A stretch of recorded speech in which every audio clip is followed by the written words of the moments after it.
রমাদানুল কারীমের সবচেয়ে সেরা এবং শ্রেষ্ঠ অংশ হলো শেষ দশক।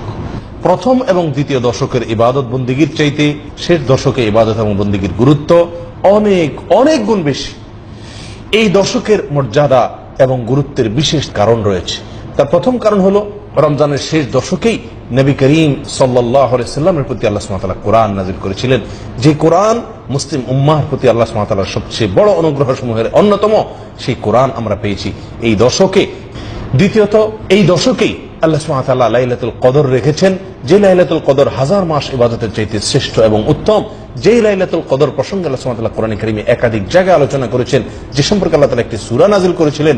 সারা বছরের শ্রেষ্ঠতম রজনী এই লাইলাতুল কদর আল্লাহ সুবহানাহু ওয়া তাআলা রেখেছেন এই দশকেই। এই দশকের ফজিলত এবং মর্যাদার কারণ হলো এই দশকে নবী করিম সাল্লাল্লাহু আলাইহি সাল্লাম ইবাদত এবং বন্দেগীর জন্য যত সাধনা করতেন, যত পরিশ্রম করতেন, যত চেষ্টা করতেন, সারা বছরের অন্য কোন সময়, এমনকি রমজানের প্রথম 20 দিনেও এরকম সাধনা, এরকম মেহনত, এরকম কষ্ট তিনি করতেন না, যেটি আম্মা জান আয়েশা রাদিয়াল্লাহু তাআলা আনহা বর্ণিত হাদিসে স্পষ্টভাবে উল্লেখিত হয়েছে। বুখারী এবং মুসলিমে সেই হাদিস বর্ণিত হয়েছে, কানা ইয়াজতাহিদু ফীহি মা লা ইয়াজতাহিদু ফী গায়রিহি। রমজানের শেষ দশকে নবীজি সাল্লাল্লাহু আলাইহি সাল্লাম ইবাদতের জন্য যে সাধনা করতেন, যে পরিশ্রম করতেন, যে কষ্ট করতেন, অন্য কোন সময় এত সাধনা, এত পরিশ্রম, এত কষ্ট তিনি করতেন না। এজন্য এই দশকের মর্যাদা এবং গুরুত্ব অপরিসীম। একজন মুমিনের জন্য রমজানের শেষ দশকের আমল এবং করণীয়গুলো কি? প্রিয় বন্ধুগণ, নবী সাল্লাল্লাহু আলাইহি সাল্লামের আমলের আলোকে, তার আদর্শের আলোকে আমরা 5টি আমল খুঁজে পাই এই দশকে। প্রথম নম্বর আমল হলো সারা রাত জেগে ইবাদত বন্দেগী করা। সারা রাত জেগে থাকা, জেগে যতটুকু সম্ভব ইবাদত বন্দেগী করা, বিছানায় পিঠ না লাগানো। এই 10টি রাত, শেষ দশকের এই রাতগুলোকে আল্লাহর জন্য বরাদ্দ করে রাখা। এই 10টি রাতকে আমার মুক্তির জন্য, নাজাতের আশায়, আমার জান্নাত লাভের আশায়, আল্লাহ সুবহানাহু ওয়া তাআলার রহমতকে নিজের করে নেওয়ার আশায়, আল্লাহ সুবহানাহু ওয়া তাআলার কাছ থেকে মাগফিরাত লাভের আশায় এই দশকে সম্পূর্ণভাবে নির্ঘুম রাত কাটানো। এই দশকে আরামের ঘুমকে হারাম করে দেওয়া, এই দশকে বিছানা পেট না দেওয়া। আম্মা জান আয়েশা রাদিয়াল্লাহু তাআলা আনহা বলেন, কানা নবী সাল্লাল্লাহু আলাইহি সাল্লাম ইযা দাখালাল আশর আহইয়া লাইলাহ। রমজানের শেষ দশক যখন শুরু হতো, নবী সাল্লাল্লাহু আলাইহি সাল্লাম সারা রাত জেগে ইবাদত বন্দি করতেন, একটুও ঘুমাতেন না। ওয়া আইকাযা আহলাহ। এবং 2 নম্বর আমল হলো এই দশকের পরিবারের লোকদেরকে ঘুম থেকে ডেকে তুলে দেওয়া ইবাদত বন্দেগী করার জন্য। নবী সাল্লাল্লাহু আলাইহি সাল্লাম নফল আমলের জন্য, নফল ইবাদতের জন্য কখনো পরিবারের লোকদেরকে ঘুম থেকে ডেকে তুলতেন না। কিন্তু রমজানের শেষ দশকের এত বেশি ফজিলত, এত বেশি মর্যাদা, আল্লাহ সুবহানাহু ওয়া তাআলার অনুগ্রহের বাড়িধারা এত বেশি বর্ষণ হতে থাকে যে তিনি আর সহ্য করতে পারতেন না যে আমার পরিবারের লোকেরা ঘুমিয়ে থাকবে এই দশকে, তাদেরকে ডেকে তুলে দিতেন। অতএব এই শেষ দশকে পরিবারের লোকদেরকে, আশপাশের লোকদেরকে, নিজস্ব লোকজনকে ঘুম থেকে ডেকে তুলে দেওয়া, এটা হলো এই দশকের দ্বিতীয় আমল। 3 নম্বর আমল হলো এই দশকে কোমর বেঁধে নেওয়া। আমাদের আয়েশা বর্ণিত সে হাদিসে আসছে, ওয়াশাদ্দা মিযরাহু। নবী সাল্লাল্লাহু আলাইহি সাল্লাম শেষ দশক আসলে রমজানুল কারীমের তিনি কোমর বেঁধে নিতেন। কোমর বেঁধে নেওয়া বলতে কি বোঝানো হয়েছে এখানে? কেউ কেউ বলেছেন এর অর্থ বেশি থেকে বেশি ইবাদত বন্দেগীর জন্য চেষ্টা করা, সাধনা করা। অনেক মুহাদ্দিসিন কেরাম বলেছেন এর ব্যাখ্যায় যে এর অর্থ হলো স্ত্রী থেকে দূরে থাকা, অর্থাৎ স্ত্রী সহবাস না করা। নবী করিম সাল্লাল্লাহু আলাইহি সাল্লাম শেষ দশকে স্ত্রী সহবাস করতেন না, স্ত্রীদের থেকে দূরে থাকতেন। অনেক মুহাদ্দিসিনের মতে কোমর বেঁধে নেওয়া বলতে ইঙ্গিতে এই কথাটাই বোঝানো হয়েছে। 4 নম্বর আমল হলো এই দশকে লাইলাতুল কদর তালাশ করা। লাইলাতুল কদর তালাশ করা বলতে উদ্দেশ্য হলো শেষ দশকের প্রতিটি রাতই লাইলাতুল কদর হওয়ার সম্ভাবনা রাখে। বিশেষ করে বেজোড় রাতগুলোতে লাইলাতুল কদর হওয়ার সম্ভাবনা রয়েছে। নবী করিম সাল্লাল্লাহু আলাইহি সাল্লাম বলেছেন, তাহাররু লাইলাতুল কদর ফিল উইতরি মিনাল আশরিল আওয়াখির মিন রমাদান।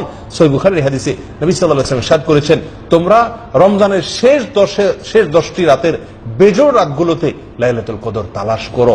এই লাইলাতুল কদর তালাশ করা বলতে উদ্দেশ্য হলো শেষ 10টি রাতের প্রতিটি রাতে, বিশেষভাবে বেজোড় রাতগুলোতে ইবাদত বন্দেগী করা বেশি থেকে বেশি, এই আশায় যে আমার এই রাতটি যদি সারা রাত ইবাদত বন্দেগীতে কাটাতে পারি, তাহলে এই রাতটি যদি লাইলাতুল কদর হয়ে থাকে, কোনটি লাইলাতুল কদর আমি নিশ্চিত জানি না, আল্লাহ সুবহানাহু ওয়া তাআলা এটি আমাদের জন্য উজ্জ্বল রেখেছেন। তাহলে এই রাতটি যদি আমার লাইলাতুল কদরের ইবাদত হয়ে যায়, লাইলাতুল কদরে আমার ইবাদত হয়ে যায়, তাহলে সেই ইবাদতটি হাজার মাস ইবাদত করার চেয়ে শ্রেষ্ঠতম ইবাদত হবে, মর্যাদার ইবাদত হবে। প্রিয় বন্ধুগণ, সেজন্য 4 নম্বর আমল হলো লাইলাতুল কদর তালাশ করার আশায় প্রত্যেকটা রাত, বিশেষ করে বেজোড় রাতগুলোতে ইবাদত বন্দি করা। নাম্বার 5 আমল হলো ইতিকাফ করা। রমজানের শেষ দশকে দুনিয়ার সমস্ত কিছু থেকে বিচ্ছিন্ন হয়ে, সব কিছু ত্যাগ করে মসজিদে এসে আল্লাহর দরবারে এসে একান্তে নিজে ইবাদত বন্দেগী করতে থাকা, এটি নবী সাল্লাল্লাহু আলাইহি ওয়াসাল্লামের আজীবনের আমল ছিল। বুখারীর হাদিসে আসছে, আম্মা জান আয়েশা রাদিয়াল্লাহু তাআলা আনহা বলেন, কারণ নবী সাল্লাল্লাহু আলাইহি ওয়াসাল্লাম ইয়াতাকিফু আল আশর আল আওয়াখির মিন রমাদান হাত্তা তাওয়াফাহুল্লাহ। নবী সাল্লাল্লাহু আলাইহি ওয়াসাল্লাম রমজানের শেষ দশক আসলে মসজিদে ইতিকাফ করতেন। সারা জীবন মৃত্যু পর্যন্ত তিনি আমলটি করে গিয়েছেন, একটি বছরও তিনি এই আমলটি ছাড়েননি তার জীবদ্দশায়। রমজানের রোজা ফরজ হওয়ার পর থেকে প্রিয় বন্ধুগণ, যে আমলটি নবী করিম সাল্লাল্লাহু আলাইহি ওয়াসাল্লামের জীবনে একবারও ছুটেনি, কোন বছরও ছুটেনি, আমরা আজ মুসলিম সমাজের বেশিরভাগ লোক আমাদের অবস্থা হলো সে আমলটি আমাদের জীবনে হয়তো একবারও হয়নি। কত জঘন্য বৈপরীত্য নবী সাল্লাল্লাহু আলাইহি ওয়াসাল্লামের আমলের সঙ্গে। প্রিয় বন্ধুগণ, আসুন এই জন্য এই আমলটির গুরুত্বকে অনুধাবন করি। এটি আমাদের সমাজ থেকে সম্পূর্ণভাবে বিলুপ্ত হয়ে যাওয়া আমলসমূহের মধ্যে থেকে একটি। আমাদের সমাজের সবচাইতে অবহেলিত আমলগুলোর মধ্যে একটি হলো এই ইতিকাফ। এটিকে পুনর্জীবিত করার চেষ্টা করি, এই ইতিকাফকে প্রতিষ্ঠিত করার চেষ্টা করি। জীবনের 10টা দিন আল্লাহর ঘরে এসে বসে পড়ি এবং আল্লাহর করুণা তালাশ করার চেষ্টা করি। আল্লাহ তাআলা আমাদের সকলকে তৌফিক দান করুন। আবারও বলছি, এই শেষ দশকের 1 নম্বর আমল হল সারা রাত জেগে থাকা ইবাদত বন্দেগীর আশায়। নাম্বার 2, পরিবারের লোকদেরকে ঘুম থেকে ডেকে তোলা। নাম্বার 3, কোমর বেঁধে নেওয়া, ইবাদতের জন্য অতিরিক্ত সাধনা করা অথবা স্ত্রী সহবাস থেকে দূরে থাকা। নাম্বার 4, লাইলাতুল কদর তালাশ করা, অর্থাৎ শেষ দশকের প্রতিটি রাত ইবাদত বন্দেগী করা এই আশায় যে রাতটি লাইলাতুল কদর হতে পারে এবং লাইলাতুল কদর হওয়ার আশায় বেশি বেশি ইবাদত করা। আর যদি লাইলাতুল কদর বলে মনে হয় সেই রাতটিকে, তাহলে আল্লাহুম্মা ইন্নাকা আফুউন কারীম তুহিব্বুল আফওয়া ফাআফু আন্না, আল্লাহুম্মা ইন্নাকা আফুউন কারীম তুহিব্বুল আফওয়া ফাআফু আন্না, এই দোয়াটি পাঠ করা, যেটি নবী সাল্লাল্লাহু আলাইহি ওয়াসাল্লাম আমাদের আয়েশাকে শিক্ষা দিয়েছেন। 5 নম্বর আমল হলো শেষ দশক উপলক্ষে ইতিকাফ করা। যাদের বিন্দু মাত্র সুযোগ আছে ইতিকাফ করার, তাদের প্রত্যেকেরই চেষ্টা করা উচিত ইতিকাফ করার। প্রিয় বন্ধুগণ, শেষ দশক যেখানে সারা বছরে ইবাদতের জন্য সবচেয়ে শ্রেষ্ঠ সময়, এই দশক আমরা সবচেয়ে বেশি অবহেলায় কাটিয়ে থাকি। রমজানের প্রথম এবং দ্বিতীয় দশকে যতটুকু না ইবাদত করতে পারি আমরা বা করি, তৃতীয় দশক আসলে আমরা তার চাইতে অনেক অনেক গুণ বেশি অবহেলা করি। মার্কেটিং এর নামে, ঈদের প্রস্তুতির নামে শেষ দশককে আমরা ধ্বংস করে ফেলি। আসুন আমরা ইবাদতের এই গুরুত্বপূর্ণ মোক্ষম মুহূর্ত সিজনটার গুরুত্বকে অনুধাবন করি, আমাদের জীবনের সিস্টেমকে পরিবর্তন করি, নিজেকে বদলাই। শেষ দশককে আল্লাহর জন্য বরাদ্দ করে রাখি, ইবাদতের জন্য বরাদ্দ করে রাখি। অনেকে শেষ দশকে শুধু 27তম রাতটি ইবাদতের জন্য নির্ধারিত করে রাখেন। এটি একটি ভুল প্রবণতা। যদিও সুনান আবু দাউদের বিশুদ্ধ সূত্রে বর্ণিত হাদিসের আলোকে রমজানুল কারীমের 27তম রজনীতে লাইলাতুল কদর হওয়ার সম্ভাবনা রয়েছে বা ইঙ্গিত পাওয়া যায়, তবুও বেশিরভাগ বিশুদ্ধ হাদিসে নবী সাল্লাল্লাহু আলাইহি ওয়াসাল্লাম আমাদেরকে উৎসাহ দিয়েছেন রমজানের শেষ দশকের প্রতিটি রাত, বিশেষ করে বিজয় রাতগুলোতে ইবাদত বন্দেগী করা, লাইলাতুল কদর পাওয়ার আশা।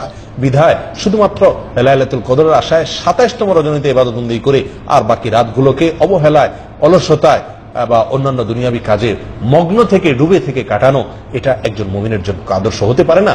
শেষ দশকের সবচেয়ে গুরুত্বপূর্ণ লক্ষণীয় বিষয় হলো ইতিকাফের বিলুপ্ত আমলটিকে জীবিত করার চেষ্টা করা।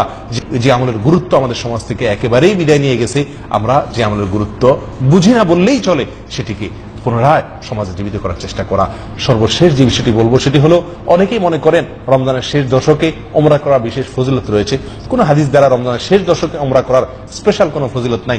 গোটা রমজান মাসে ওমরার বিষয়ে নবী সাল্লাল্লাহু আলাইহি ওয়াসাল্লাম বলেছেন, উমরাতুন ফি রমাদান তা'দিলু হাজ্জাতান মাই, আমার সঙ্গে হজ করার সমতুল্য সওয়াব হলো রমজানে ওমরা করা। কিন্তু এখানে শেষ দশকে ওমরা করলে বিশেষ কোনো মর্যাদা আছে এরকম কিছু না, বরং শেষ দশকে একান্তে আল্লাহর জন্য ইবাদত বন্দেগীতে কাটানো উচিত। যদি কেউ মসজিদুল হারামে অথবা মদিনা মসজিদে নববীতে গিয়ে এই দশকে ইবাদত বন্দেগী করতে পারেন, ইতিকাফ করতে পারেন, সেটা সবচেয়ে ভালো সময়, সোহাগা। কিন্তু শুধুমাত্র ওমরার নামে বিশেষ করে সৌদি প্রবাসী ভাইদেরকে দেখা যায় যে অনেকেই এই দশকে ওমরার জন্য ভিড় করেন, সবচেয়ে বেশি ভিড় করে থাকেন এই দশকে আসতে এবং যাইতে। এই দশকের 2টি রাত প্রায় তারা নষ্ট করে ফেলেন, ইবাদত বন্দেগী করতে পারেন না। এটি ভুল ধারণা, বরং এই দশকে আমাদের বেশি থেকে বেশি একান্তে ইবাদত বন্দেগীতে কাটানো উচিত, কোন সফরে বা পথে নয়, সেটা মক্কায় হোক আর নিজের বাসায় হোক। আল্লাহ সুবহানাহু ওয়া তাআলা আমাদের সকলকে এই দশকের গুরুত্ব অনুধাবন করে এটাকে আমলে আনার চেষ্টা করার তৌফিক দান করেন। এই দশক হবে আমার বছরের সবচেয়ে শ্রেষ্ঠ ইবাদতের দশক, নেক আমলের সবচাইতে সেরা দশক, আল্লাহর কাছে যাওয়ার সবচাইতে সেরা দশক। আমার জীবনের ইবাদতের জন্য সবচাইতে বেশি সাধনা, সবচেয়ে বেশি পরিশ্রম হবে এই দশক। আল্লাহ তাআলা আমাদের সকলকে তৌফিক দান করুন।